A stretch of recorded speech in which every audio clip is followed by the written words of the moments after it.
अमर करूं सतलोक पठाऊं, ताते बंदी छोड़ कहाऊं। कर्म बंधनों से मुक्ति मिलने पर प्राणी मोक्ष को प्राप्त करता है। परमेश्वर कबीर जी की सत्य साधना से सर्व पाप कर्म नष्ट हो जाते हैं।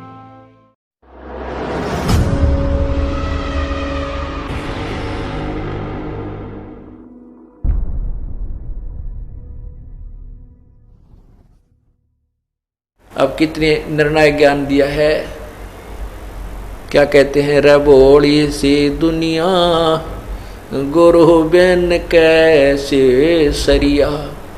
अरे भोली सी दुनिया गुरु बिन कैसे सरिया। क्या बताते हैं, अपने लला के बाल उतरवावे, देखो कैंची ना लग जइया। एक बकरी का बच्चा लेके उसका गला कटैया। रे भोली सी दुनिया गुरु बिन कैसे सरिया। रे भोली सी दुनिया गुरु बिन कैसे सरिया। कच्चा कच्चा पाका भोजन बना के माता धोकने गईया। उस माता ऊपर कुत्ता मुते, वो क्यों ना मर गईया। रे भोली सी दुनिया गुरु बिन कैसे सरिया। अरे भोली सी दुनिया गुरु बिन कैसे सरिया। फिर क्या बताते हैं,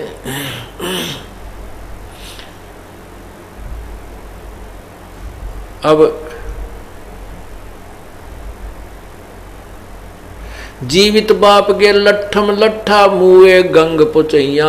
जब आवे आसुज का महीना, फिर कौआ बाप बनैया। रे भोली सी दुनिया गुरु बिन कैसे सरिया।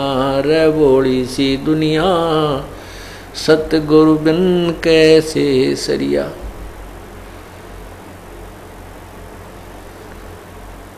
क्या बताते हैं कि आन उपासना में आते हैं ये कौन कौन से, माई बसाणी सेठ शीतला भैरो भूत हनुमंत। साहेब से नारा रहे जो इनको पूजंत।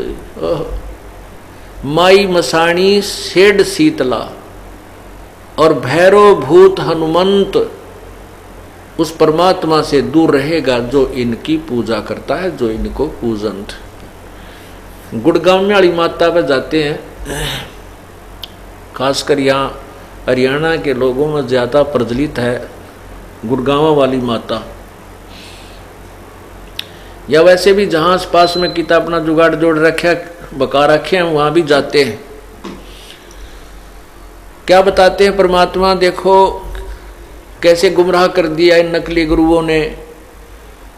बुढ़िया जागी अपने पोते ने गेल लेकर और साथ न पुत्र वधू को, और वहां उस माता वाले स्थान पर जाकर नाई बैठा होता है और ये बहका रखे हैं कि बाल उतरवा के अपने इष्ट धाम पर चढ़ाने चाहिए, न नहीं तो वो रूस जाएगा। अब बता इष्ट उन बाला न के शर्म मारेगा, हमारे बाला न इष्ट खाओ के ना की तरफ फूकण के ना, इनका क्या करेगा इष्ट। अब वो क्या करते हैं, वहां जाती है बुढ़िया, वहां एक नाई बैठा होता है और वहां भीड़ इतनी लग रही होती है, तो वो बाहर 2 रुपये में बाल कटते हैं तो 10 रुपये में काटे, क्यों, मजबूरी है, कटवाने पड़ेंगे उनको। तो वो क्या कहती है बुढ़िया, ले भाई नाई के मेरे पोते के बाल काट दे। और भाई देख ध्यान करे, कच्चा ध्यान रखना, कच्चा सिर है मेरे पोते के, कांची ना लग जाए भाई, देख रहे ध्यान तय। और वो 2 कैंची भरते हैं, बस इतने दे दे द्वार हो से जल्दी। और उन बालों को क्या करते हैं, अंदर मंदिर में चढ़ाते हैं जाके। वह पुजारी क्या करता है, उन बालों ने ठा के कट्टे में डालने जा और शाम ने कुर्डियाँ पे फेंक दिया। वो बता के बैंक में जमा करा होगा उन बालों को, उसने भी बारे पटकने हैं ठा गए। तो ये हम बहका रखे थे। अब क्या बताते हैं परमात्मा कि तुम अपना ने यही कट फूट का आप गिर दिया, रुकते ठाक है, इस चक्कर में मत पड़ो। ये गलत साधनाएं हमारे शर्मंड रखी है नकली गुरुओं ने, नीम हकीमों ने। तो परमात्मा क्या कहते हैं, कि कुछ बुद्धि से काम लो।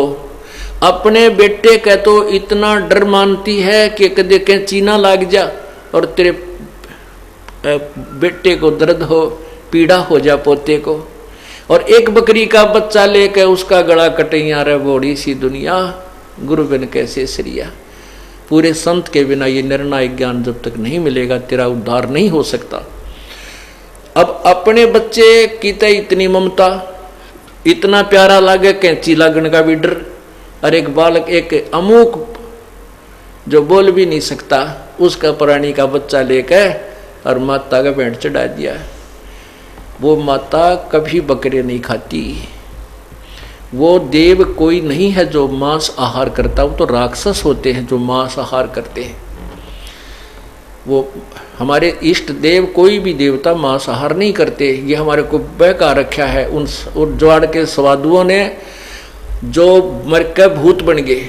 और वो जो नकली गुरु थे वह मांस खाया करते थे, फिर वह पत्र भूत बन गए। वह फिर उन्हीं यजमाना माँ का बोलते हैं, मैं भैरव बोलू हूँ, मैं हनुमान बोलू हूँ, मैं माता बोलता हूँ, और एक बकरा चढ़ा दो। उनका वो गुमराह कर देते हैं।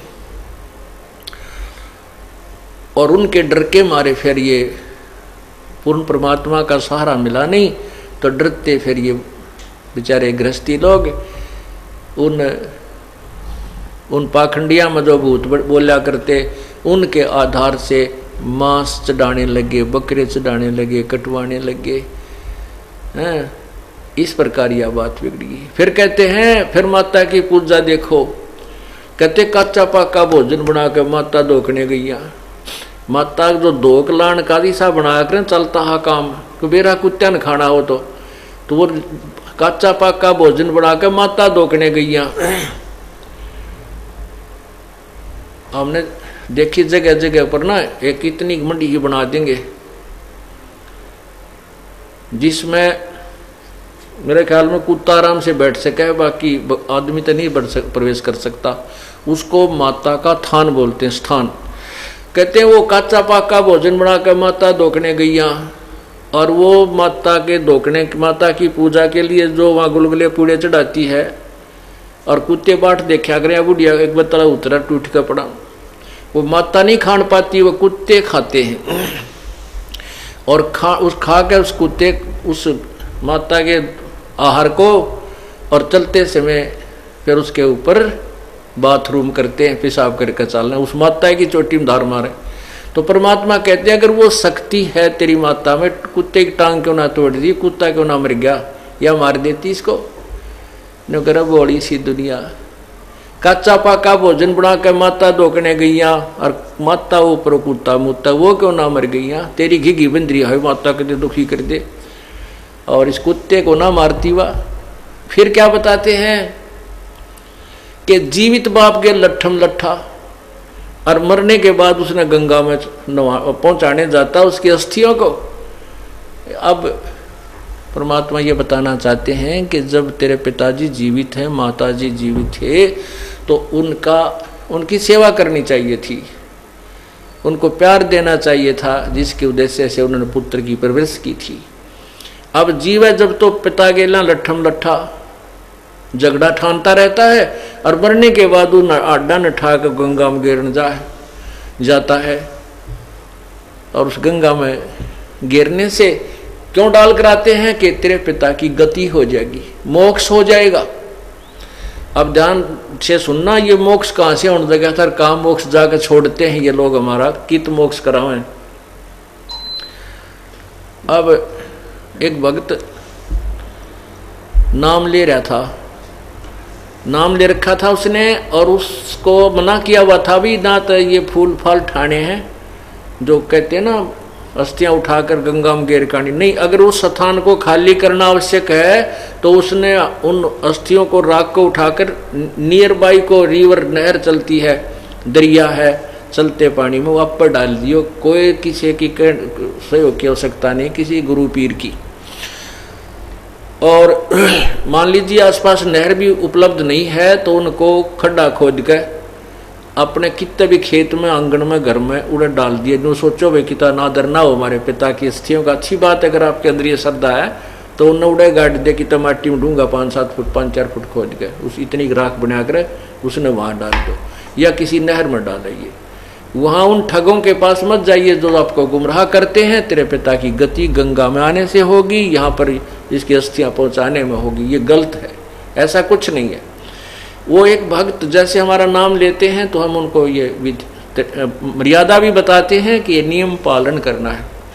तो वो भक्त कहता जी मैं वैसे समाज के लिहाज से डर से समाज के जो है ना दबाव में आकर के मेरा चाचा मर गया, मतलब अलग तो हो रहे थे हमें, लेकिन उसके साथ मैंने जाना पड़ गया।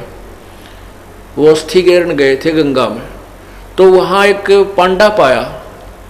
उस पांडे ने अपनी जन्म हिस्ट्री का डी इतनी बड़ी बई और नो पलट कहने बोला कौन से गांव ताए हो, कुछ गांव ताए हैं। अच्छा, तो ने बोला बहुत दिन माए जजमान तुम तो वो लड़का जो हमारा उपदेशी था उसका एकदम धक्का हला गया कि ये दुश्मन ने सोचा हम रोज मरा न्यू कह बहुत दिन माए जजमान तुम तो कह यानी तू कोई दादा मरा था उसके बाद ही नंबर आया यहाँ तुम्हारा आने का।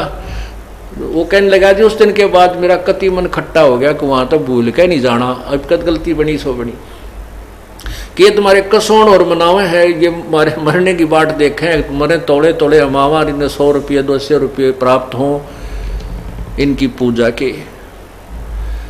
अब पहले तो प्रथम गति तो यह है कि उसके अस्थि वहाँ डाल कर उसकी गति हो जाएगी। नंबर 2 गति मोक्ष कराने के लिए 13 मी करो, पंडित जी बुलाओ और फिर वो पंडित जी पाठ पूट हवन हवन करके फिर आप खा पी के छक के और फिर कहें कि इसका महीना बनाओ, फिर 6 माही करो, फिर वर्षी करो और वर्षी के बाद फिर शुरू हो जाओ क्या इसके श्राद्ध निकालो। श्राद्ध किस लिए कि इसकी गति करवानी है और श्राद्ध निकालने के बाद फिर कहते हैं इसका पिंड भरवाओ। पिंड भरवाने से क्या होगा कि इसका मोक्ष हो जाएगा। वो तेरा गजब हो। अब श्राद्ध निकालते हैं तो श्राद्ध का जो आहार वो जो गुरुजी होता है वो क्या करता है कि कुछ आहार उठा कर ऊपर रख देता है छत पर और कहता है देखो वो कौवा आ गया। अब श्राद्ध के दिन हम तो कौवे तो वैसे भी ध्यान रखा करें कहाँ कुछ खान की मिल जाए, वो तो अंगित खा जाया करें, घर में बढ़कर रसोई में जाकर मार जा सोच अनु सरियाम ऊपर रख दे कौवे टूट कर पड़ा करें। तो कौवा आते ही वो खाता है तो गुरुजी कहता देख तेरा पिताजी को भोग लग गया और हो सकता है तेरा पिताजी कौवा बन गया हो। देखा ना भोग लग गया, हो सकता है तेरा पिताजी कौवा बन गया हो। तो श्राद्धों में कौवा यदि आहार कर जावे भोग लगा दे तो पिताजी पितर तृप्त हो गया। अब परमात्मा कहते हैं अरे तो बड़काले खेल खेल रहे हो तुम्हारे को कति मूर्ख बना रखा है, हमारे अंदर बुद्धि नहीं छोड़ी, कोई अपनी सोचने की शक्ति भी खत्म कर दी, हम इतने डरा दिए इन लोगों ने और फिर भी कोई लाभ नहीं होता। कहते हैं जीवित बाप के लट्ठम लट्ठा मुए गंग पुचैया, जब आया आसुज का महीना वो कौवा बाप बनाया रे वोड़ी सी दुनिया, गुरु बिन कैसे है सरिया। यानी सतगुरु बिना ये बात बने नहीं। अपनात्मा ये तो मैंने आपको बताया सब संवेद तत्व ज्ञान, इसी का समर्थन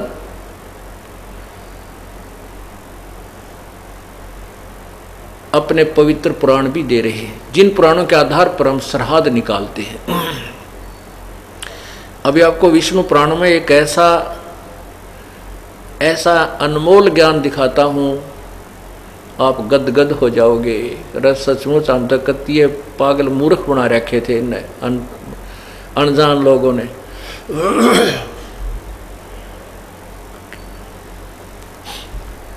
अब जैसे क्या बताते हैं, जय सतगुरु की संगत करते सकल कर्म कट जाई, अमरपुरी पर आसन होते जहां धूप ना छाई।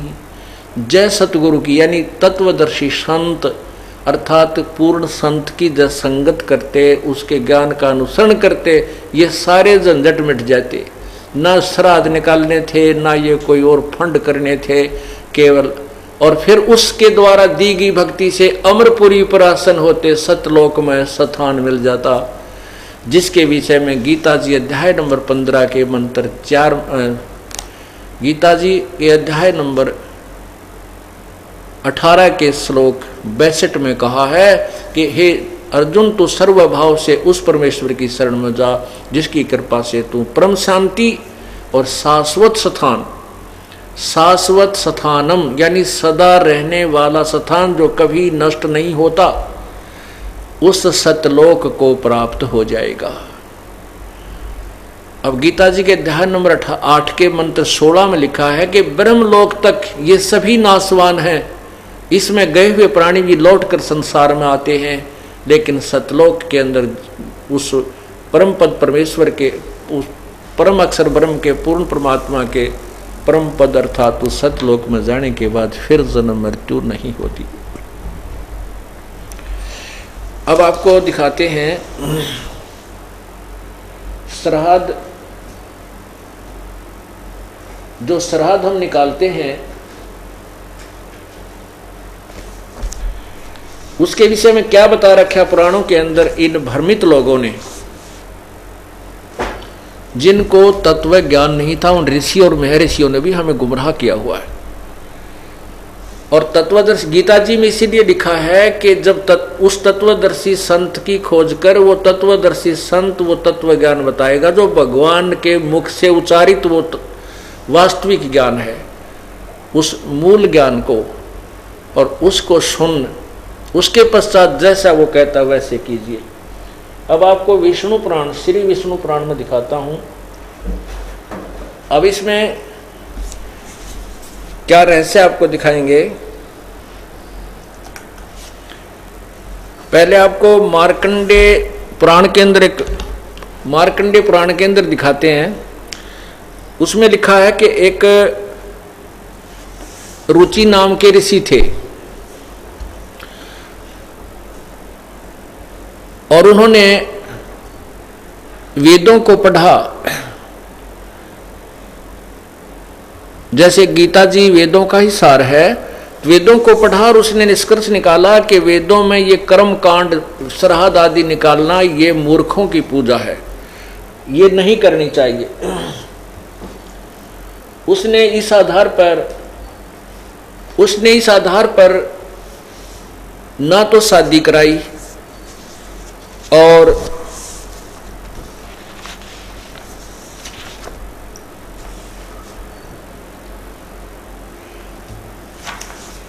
अपने वेदों के अनुसार साधना कर रहा था, जैसा भी वेदों का निष्कर्ष उसने निकाला था, जैसे अन्य ऋषि महर्षियों ने निकाल रखा है। तो कहते हैं उसके कुछ दिनों के बाद उसके 3 पितर, पिताजी, दादाजी, परदादाजी, वो तीनों भूत बने हुए थे, पितर बने हुए थे, वो दिखाई दिए। उस समय उसकी आयु 40 वर्ष की हो चुकी थी।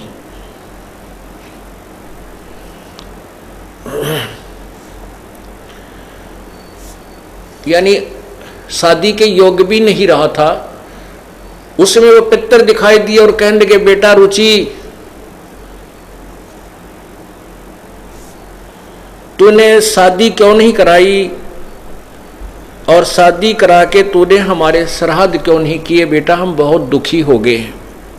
अब रुचि कहता है कि हे पितरमहो, हे पितामहो, वेदों में इस कर्म कांड को, श्राद्ध आदि निकालने को मूर्खों की पूजा कहा है, फिर आप मुझे क्यों इस मार्ग पर लगा रहे हो।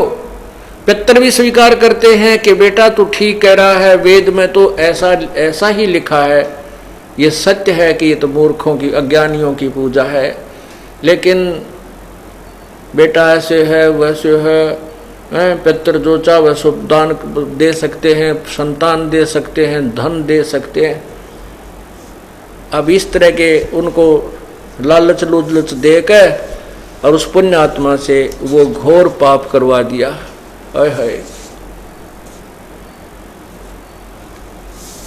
क्या करवा दिया कि उसको कहा कि तू तप कर और तप करने से तुझे फिर एक पत्नी मिलेगी, फिर तू शादी कराना, फिर हमारे सरहद निकालना। उस भोली आत्मा ने अपने उन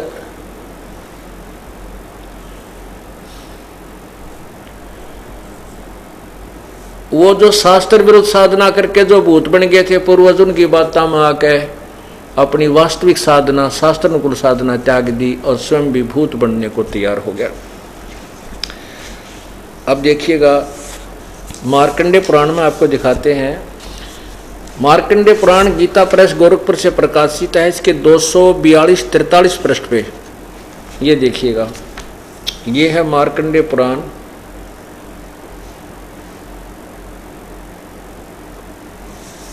और गीता प्रेस गोरखपुर से प्रकाशित है। इसके ये पृष्ठ नंबर 242 पर देखें, 242।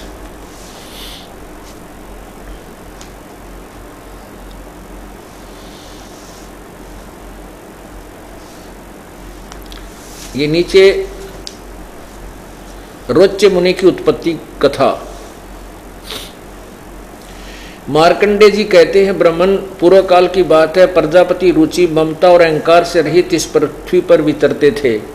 उन्हें किसी से भय नहीं था, वे बहुत कम सोते थे। उन्हें न तो अग्नि की स्थापना की थी, न अपने लिए घर ही बनाया था। वे एक बार भोजन करते और बिना आश्रम के रहते थे। उन्हें सब प्रकार की आसक्तियों से रहित एवं मुनिवर्ती में रहते देखकर उनके पितरों ने उनसे कहा।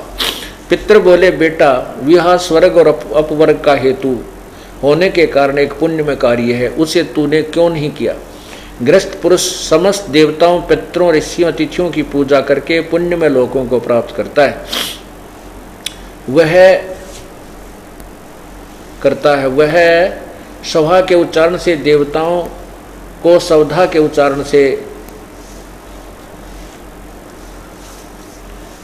शब्द से पितरों को तथा अन्नदान, बलि, वैश्वदेव आदि से भूत आदि प्राणियों एवं अतिथियों का उनका भाग समर्पित करता है, यानी भूतों को भी देता। बेटा हम ऐसा मानते हैं, ये अपनी तरफ से स्टेटमेंट है पितरों की, ना कि किसी वेद आधार नहीं है, कि गृहस्थ आश्रम को स्वीकार न करने से तुम जीवन में क्लेश पर क्लेश उठाना पड़ेगा और मृत्यु के बाद तुम्हारा दूसरे जन्म में क्लेश ही भोगने पड़ेंगे। रुचि ने कहा, पितृगण, परिग्रह मात्र ही अत्यंत दुख एवं पाप का कारण होता है तथा उससे मनुष्य की अधोगति होती है। यही सोचकर मैंने पहले स्त्री संग्रह नहीं किया। मन और इंद्रियों को नियंत्रण में रखकर जो यह आत्म संयम किया जाता है, वही परिग्रह करने पर मोक्ष का साधक नहीं होता। ममता रूप कीचड़ में सना हुआ होने पर भी यह आत्मा जो परिग्रह शून्य चित्त रूपी जल से प्रतिदिन धोया जाता है, वह श्रेष्ठ प्रयत्न है। जितेंद्रिय विद्वानों को चाहिए कि उनके अनेक जन्मों द्वारा संचित कर्म रूपी पंख में सने हुए आत्मा को सदा असना रूपी जल से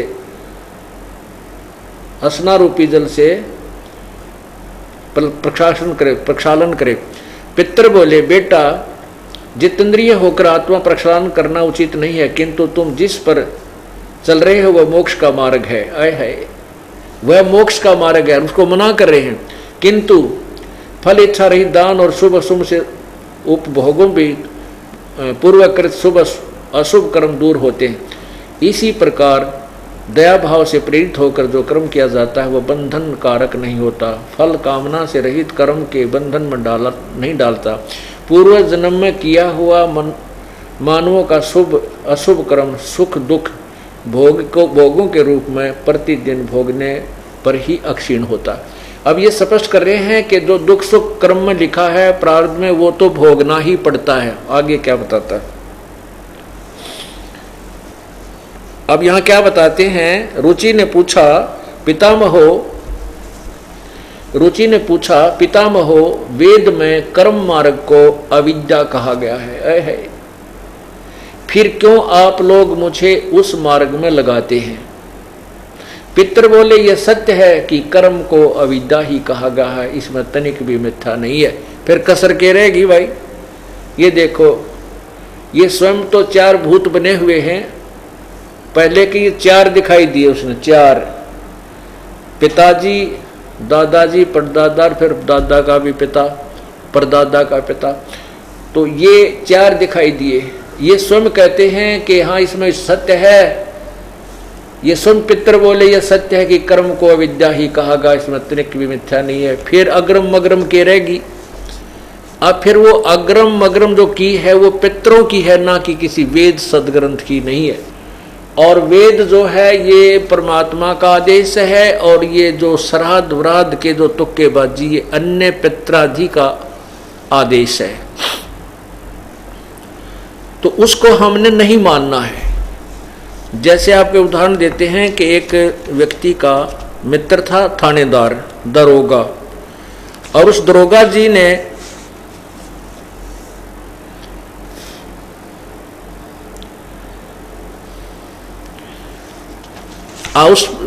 उस व्यक्ति ने एक दिन दरोगा जी से प्रार्थना की कि मेरा जो पड़ोसी है वो मुझे बहुत दुखी करता है, बहुत परेशान कर रखा है।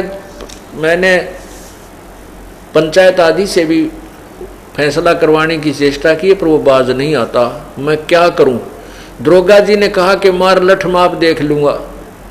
अब उस एसएचओ के कहने तक उसके मित्र ने आकर पड़ोसी के झगड़ा ठान लिया, और झगड़े में उसके सिर में लठ मर गया, लगते ही वो पड़ोसी मर गया। अब राजा का संविधान है कि कोई किसी की मृत्यु कर देता है तो उसको सजाए मौत मिलेगी, मिलती थी। अब वो जो व्यक्ति पड़ोसी मर गया और उसने उस एसएचओ की आज्ञा का पालन करके संविधान राजा का भंग कर दिया, तो उसे सजाए मौत हुई। वही उसका मित्र उसको दरोगा पकड़ के ले गया, थाने में रोक दिया, कोर्ट में उसको सजा मिल गई और सजाए मौत का भागी हो गया। ठीक इसी प्रकार जो वेदों और गीता जी में लिखा है उसके विपरीत जो कोई अन्य संत, ऋषि या गुरु या पितर कोई भी ये संदेश देता है, वो भगवान के विधान को खंड करवा रहा है, जिससे हम सजा के पात्र होंगे।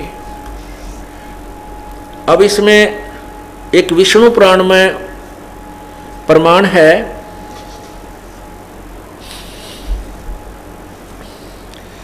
कि इन पितरों ने ही सनकादिक आदि जो ऋषि ब्रह्मा जी के पुत्र हुए हैं, इन्होंने एक राजा को बताया, और वो श्राद्ध की विधि बता रहे हैं ये ऋषि लोग, और कह रहे हैं कि जो मैं तुम्हें बता रहा हूं ये पितर ही मुझे बता गए थे, यानी पितरों ने ही मुझे बताया है श्राद्ध आदि निकालना, यानी कोई किसी भगवान की तरफ आदेश नहीं है।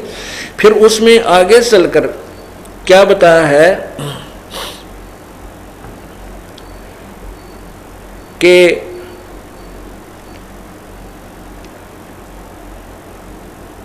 जैसे पितरों के लिए श्राद्ध निकालना है तो जैसे 2, 4, 6, 8 यानी ऑड नंबर ब्राह्मण जमाने चाहिए, उनको भोजन कराइए।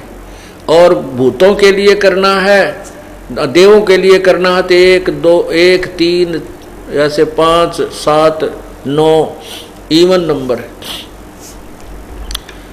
ये यानी इस तरह ब्राह्मणों को बैठाकर भोजन कराना चाहिए।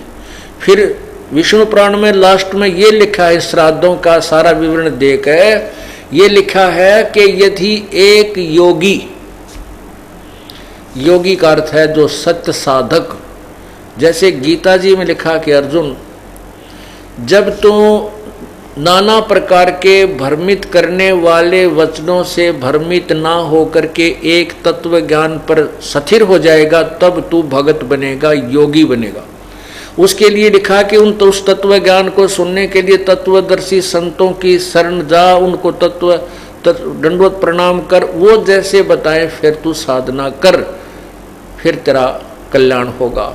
उसके लिए बताया है कि एक संत, एक सत साधक सच्ची साधना करने वाले को भोजन कराने से कितना लाभ होता है कि 1000 ब्राह्मणों को जो वो श्राद्ध के लिए उद्धार करने आते उनका भी कल्याण कर दे और यजमान का भी कल्याण कर दे और मोक्ष भी प्राप्त करवा दे। ओए होए, ये विष्णु पुराण में लिखा है कि एक तत्वदर्शी संत को आहार कराने से अर्थात उससे भोजन कराने से आप 1000 ब्राह्मण बैठा दे उसके सामने, उनका भी उद्धार करे जो तुम्हारे पितरों का उद्धार करने आते हैं, और वो तेरे पितरों का भी उद्धार करे, उन ब्राह्मणों को भी पार करे और यजमान को भी सुधार दे, क्योंकि वो फिर तत्व ज्ञान बताएगा। सब बकवास छुटा के तत्व ज्ञान के आधार से साधना बताएगा। तो हम वही पूजा करनी चाहिए जिससे सब लाभ हो।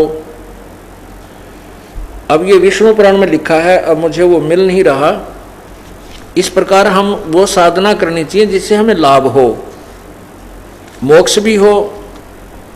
हाँ, ये मिल गया। ये देखिएगा,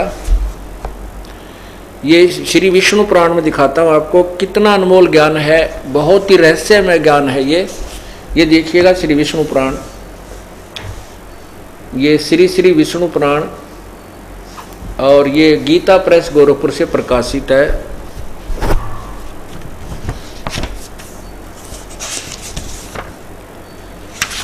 इसके अनुवादक हैं मुनीलाल गुप्त, और ये तृतीय अंश और ये देखिएगा अध्याय 16, अध्याय 15 का, क्योंकि 16 आगे चलता है, ये अध्याय 15 का विवरण चलता हुआ आ रहा है। ये 16वां यहाँ होगा, ये 16वां समाप्त होता है इसके लास्ट में। ये 213 पृष्ठ पे लिखा है, हे राजन, श्राद्ध करने वाले पुरुषों से विश्व देवगण, पितृगण, मातामह, कुटुंबजन सभी संतुष्ट रहते हैं। हे भूपाल, पितृगण का आधार चंद्रमा है, चंद्रमा का आधार योग है, इसलिए श्राद्ध में योगी जन को नियुक्त करना अति उत्तम है। हे राजन, यदि श्राद्ध भोजी 1 सहस्र ब्राह्मणों के सम्मुख एक योगी भी हो तो वह यजमान के सहित उन सब का उद्धार कर देता है। 1 सहस्र माने 1000 ब्राह्मण भी हो और यजमान भी हो, और ये ऊपर जो श्राद्ध निकालने के वैश्व देवगण, पितर, मातामह सबको कहते हैं ये संतुष्ट तब हों। एक योगी को भोजन कराने से उनके सामने यदि एक योगी यानी सत साधक, सच्ची साधना करने वाला एक है, वो 1000 ब्राह्मणों का भी उद्धार करे, यजमान का भी उद्धार करे और थारे पितरों का भी उद्धार करे। जय सतगुरु की संगत करते सकल कर्म कट जाई, अमरपुरी पर आसन होते जहां धूप ना छाई। सुरत नृत मन पवन पियाना, शब्द समाई। दास गरीब दास गलतान महल में, मिले कबीर गोसाई। अपने आत्माओं, ये इसको तत्व ज्ञान कहते हैं। और इस ज्ञान को कौन बताता है? सतगुरु बताते हैं। तो सतगुरु क्या बताते हैं?